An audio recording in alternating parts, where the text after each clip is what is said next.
Bismillahirrahmanirrahim.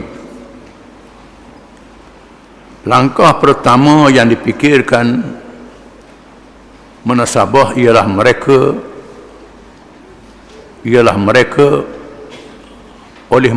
ialah menemui Abu Talib, orang yang sangat disegani oleh Rasulullah sallallahu alaihi wasallam, agar menghalang anak saudaranya dari menjalankan kerja Islam yang dianggap mengancam mereka, atau sekurang-kurangnya tidak mencela Tuhan-Tuhan mereka, seperti mengatakan berhala-berhala itu tidak berkuasa apa-apa, tidak dapat memberi manfaat dan mudarat, atau meninggalkan ucapan-ucapan yang membodohkan orang-orang tua.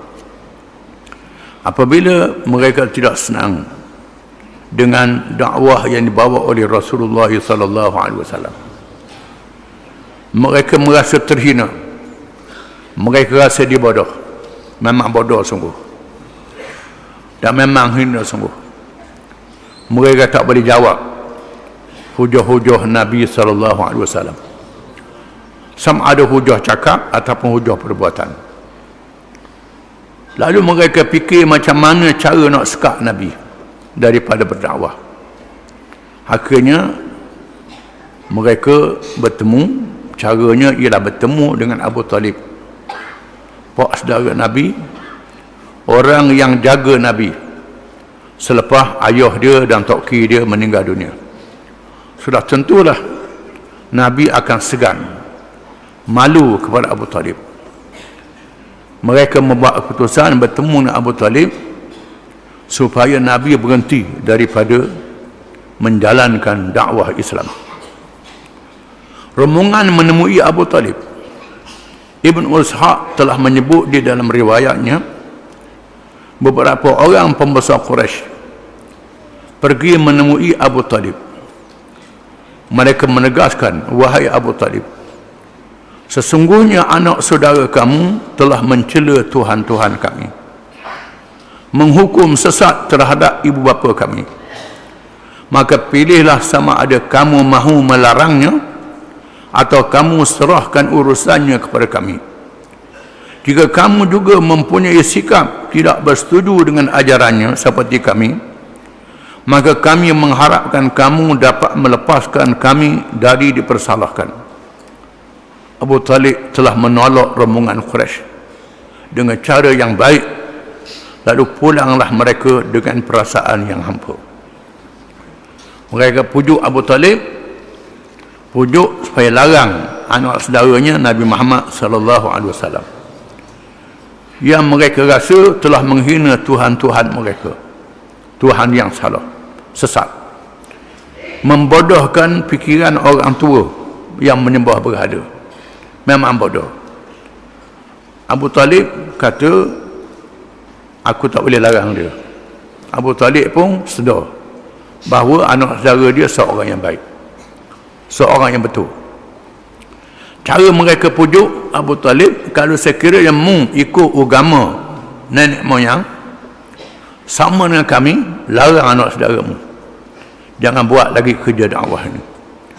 Sehingga Abu Talib memberi peluang yang seluas-luasnya kepada Rasulullah sallallahu alaihi wasallam untuk menyampaikan Islam.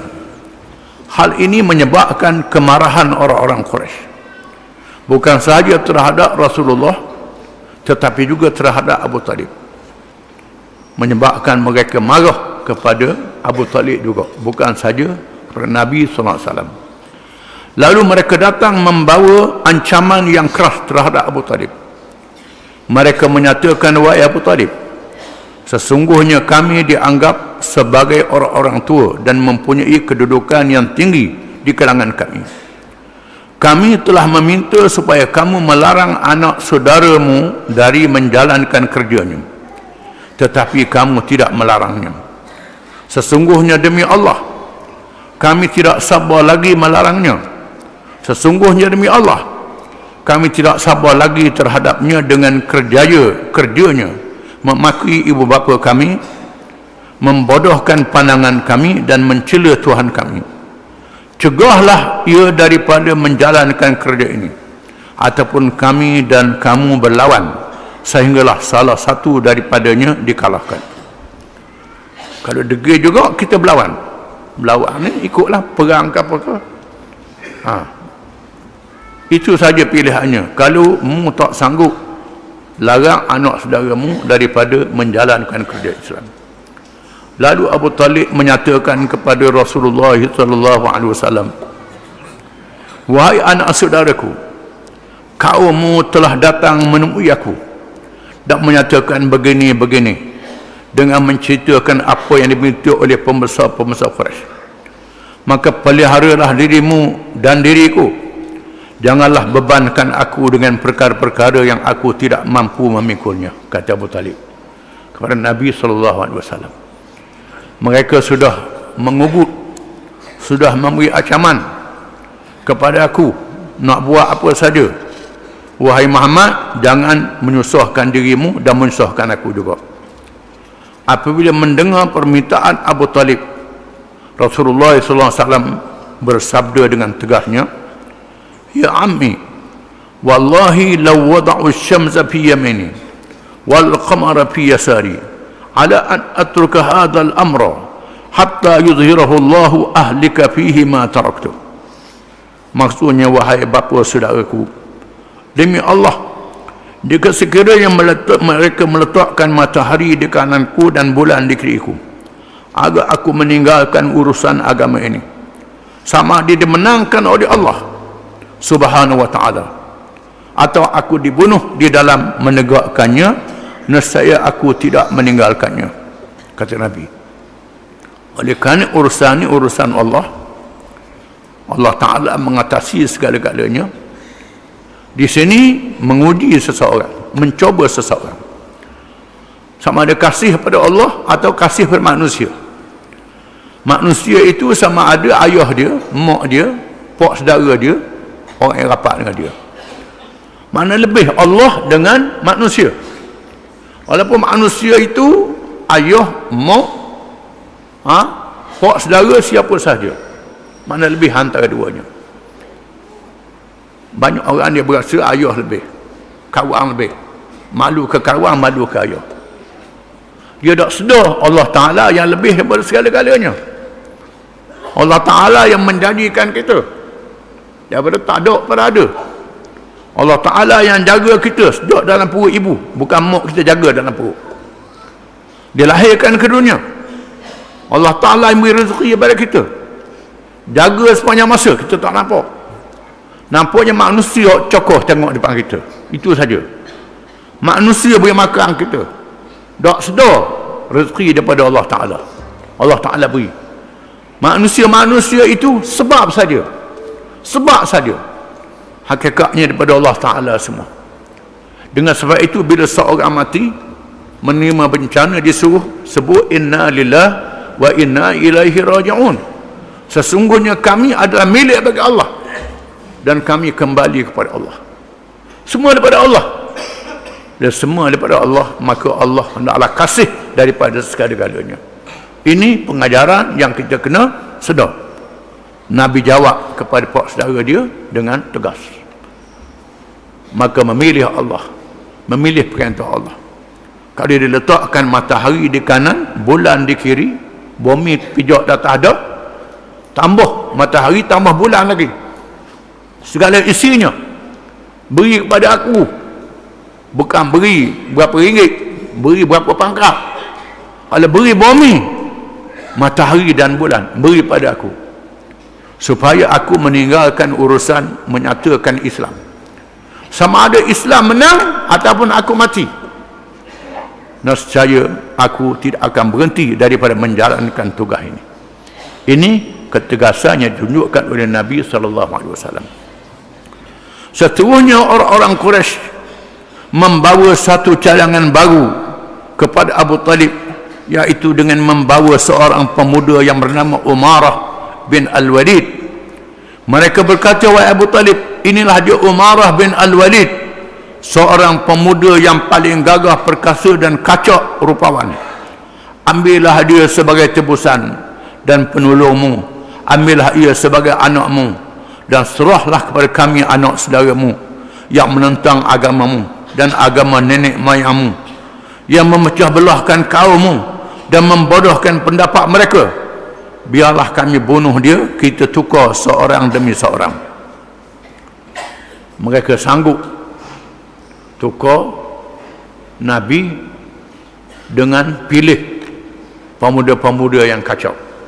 Dimulakan dengan Umarah bin Al-Walid, seorang pemuda yang comel, yang lawa, yang kacau, yang molek sifat zahirnya, nak tukar dengan Nabi, nak beri hak yang lawa ni kepada Abu Talib, nak ambil Nabi, nak bunuh.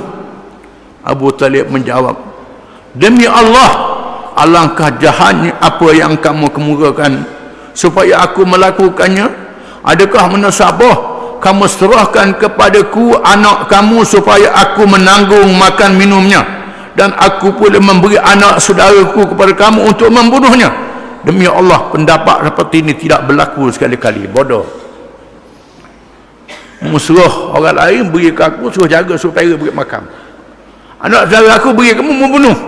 Molek kamu duduk macam ni. Ini semua kerja bodoh. Sampai begitu sekali mereka fikir. Jawab Mut'im bin Adi. Mut'im bin Adi, dia sebut ni Mut'im bin Adi, demi Allah, wahai Abu Talib, kamu telah mengemukakan sesuatu yang adil. Mereka berusaha untuk melepas dari satu perkara yang kamu juga tidak bersetuju dengannya. Mengapa aku tidak nampak kamu mahu menerima sedikit pun dari pandangan mereka? Beri macam-macam pandangan, kamu tak boleh terima, wahai Abu Talib, kata Mut'im bin Adi, seorang pemuda Quraisy. Abu Talib menjawab, demi Allah, kamu tidak berlaku adil terhadapku, tetapi kamu menghampakan aku dan menggalakkan orang menentangku. Buatlah apa yang kamu lakukan menurut pendapat kamu. Ini tegas, Abu Talib tegas.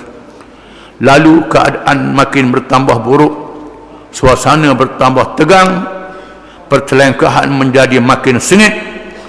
Namun begitu Rasulullah sallallahu alaihi wasallam tetap menyatakan Islam. Pemimpin-pemimpin Quraisy sungguh-sungguh merasa hampa terhadap sikap Abu Talib, dan kemarahan yang membara terhadap Rasulullah sallallahu alaihi wasallam serta orang-orang yang telah beriman. Akhirnya setiap kabilah mengambil tindakan ke atas sesiapa sahaja yang beriman dan kalangan mereka dengan menangkap, mengurung, memukul dan melakukan berbagai-bagai sesaan lagi. Akhirnya mereka membuat keputusan supaya menangkap mana-mana orang di kalangan puak dia, anak beranak dia, kalangan hamba, kalangan anak beranak yang lemah, hak kuat tak berani. Mana-mana yang didapati ikut Nabi yang Islam, igak, kurung, degil juga, seksa supaya meninggalkan ajaran Islam.